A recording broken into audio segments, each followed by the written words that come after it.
ഇത്രയും കാലം ഭക്ഷണത്തിലൊരു ചിട്ടയില്ല, എക്സർസൈസ് ഇല്ല. അത് കാരണം ഹൃദയത്തിൽ ഒരുപാട് കേടുകൾ വന്നിട്ടുണ്ട്.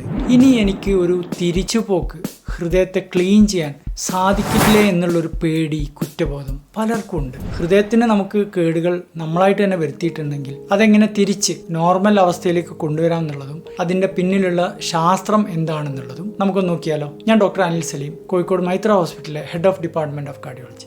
ആദ്യം നമ്മൾ നോക്കാൻ പോകുന്നത് ഹൃദയത്തിന്റെ ഏതൊക്കെ ഭാഗങ്ങളിലെ കേടുകളാണ് നമുക്ക് തിരിച്ചു കൊണ്ടുവരാൻ സാധിക്കുക എന്നുള്ളതിന്റെ പിന്നിലെ ശാസ്ത്രമാണ്. ഓരോ വർഷവും ഹൃദയകോശങ്ങളിലെ 1% മാത്രമാണ് റീജനറേറ്റ് ചെയ്യപ്പെടുക. എന്നാൽ നമ്മൾ ചിട്ടയായ മാർഗങ്ങളിലൂടെ മുന്നോട്ട് പോവുകയാണെങ്കിൽ ഈ ഒരു നാച്ചുറൽ ആയിട്ടുള്ള ഹീലിംഗ് പ്രോസസ്സ് കൂട്ടാൻ വേണ്ടിയിട്ട് നമുക്ക് സാധിക്കും. രണ്ടാമത് നമ്മൾ അറിയേണ്ടത് ഈ ഹൃദയത്തിന്റെ റിപ്പയറിങ്ങും റീജനറേഷനും വെറും 24 മണിക്കൂറുകൾ കൊണ്ട് തന്നെ നമുക്ക് തുടങ്ങാൻ വേണ്ടിയിട്ട് സാധിക്കും. ഇതിന്റെ ഒരു മെച്ചം കണ്ടു തുടങ്ങാൻ ഒരാഴ്ച കൊണ്ടാണ്. പക്ഷെ 30 ദിവസം എന്ന് വെച്ചാൽ ഒരു മാസം നമ്മൾ തുടർച്ചയായിട്ട് നമ്മുടെ ചിട്ടകളായിട്ട് മുന്നോട്ട് പോവുകയാണെങ്കിൽ തീർച്ചയായിട്ടും നല്ല മാറ്റങ്ങൾ വരും. ശ്രദ്ധിക്കുക, നമ്മുടെ കൺസിസ്റ്റൻസി വളരെ പ്രധാനമാണ്. മൂന്നാമത്തെ നമ്മുടെ ടാർഗറ്റ് രക്തക്കുഴലുകൾക്കകത്തുള്ള എൻഡോത്തീലിയം എന്ന് പറയുന്ന തൊലിയാണ്. ഈ എൻഡോത്തീലിയത്തിൽ വരുന്ന ഡാമേജ് ആണ് പലപ്പോഴും ഹൃദയത്തിൽ ബ്ലോക്കുകൾ ഉണ്ടാക്കുക. നിങ്ങൾക്കറിയോ, പ്രോസസ്ഡ് ഫുഡ് ഒഴിവാക്കിയാൽ മാത്രം തന്നെ ഈ എൻഡോത്തീലിയം എന്ന് പറയുന്ന തൊലിയുടെ കേടുകൾ നമുക്ക് തിരിച്ചു കൊണ്ടുവരാൻ വേണ്ടിയിട്ട് സാധിക്കും എന്നുള്ളതാണ് പഠനങ്ങൾ കാണിക്കുന്നത്. ഹൃദയത്തിലെയും രക്തക്കുഴലിലെയും ഇൻഫ്ലമേഷൻ, അതായത് നീർക്കെട്ട് കുറക്കാനുള്ള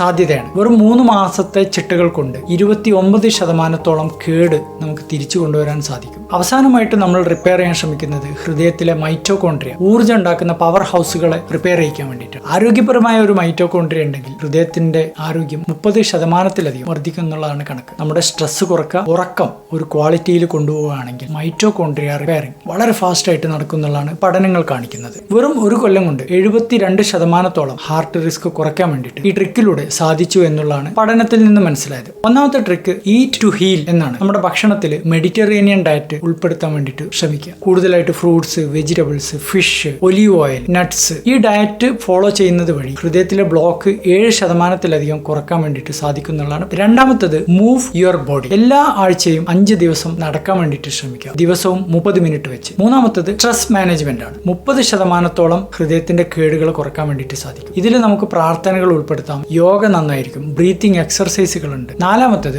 പുകവലി പൂർണ്ണമായിട്ട് ഒഴിവാക്കുക, അതുപോലെ തന്നെ ആൽക്കഹോളിന്റെ അളവ് ലിമിറ്റ് ചെയ്യുക. ഓർക്കുക, ഈ പറഞ്ഞ ഓരോ ട്രിക്കിന്റെയും വിജയം ഒളിഞ്ഞു കിടക്കുന്നത് അതിന്റെ അളവിലല്ല. എന്ന് വെച്ചാൽ നമ്മൾ 1-2 ദിവസം വളരെ സ്ട്രിക്റ്റ് ആയിട്ട് ഡയറ്റ് ചെയ്തതുകൊണ്ടോ എക്സർസൈസ് ചെയ്തുകൊണ്ടോ ഒരു കാര്യമില്ല. ഇതിന്റെ വിജയം കൺസിസ്റ്റൻസിയിലാണ്. നമ്മൾ എല്ലാ ദിവസവും ഇത് കുറഞ്ഞ അളവിലാണെങ്കിലും നിലനിർത്തി കൊണ്ടുപോകാൻ വേണ്ടിയിട്ട് ശ്രമിക്കുക. അതിൽ മാത്രമേ ഹൃദയത്തിന്റെ റിപ്പയറിംഗ് നടക്കൂ. ഹൃദയത്തിന്റെ കേടിനെ കുറിച്ച് പ്രതീക്ഷ നഷ്ടപ്പെട്ട ആളുകൾക്ക് വേണ്ടിയിട്ട് ഈ വീഡിയോ ഒന്ന് ഷെയർ ചെയ്ത് കൊടുക്കുക.